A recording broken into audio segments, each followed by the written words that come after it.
আবু জেহেল বলে, তুফাইল বিন আমর দাউসি, আমার কাছে একটা আইডিয়া আছে। তুমি তো এক নম্বরে মুহাম্মাদের ধারে কাছেও যাবা না, তার চেহারাও দেখবা না, তার কোনো কথাও তুমি শুনবা না।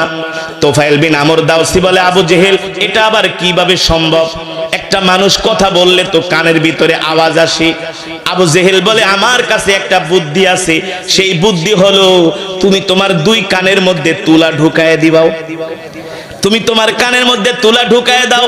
তুফাইল বিন আমর দাউসিকে, আমার কাছে তুলা নাই। আবু জেহেল বলে, আমি তুলা নিয়ে আসছি। কত বড় শয়তান! কে আমি তুলা নিয়ে আসছি, কষ্টিপ নিয়ে আসছি।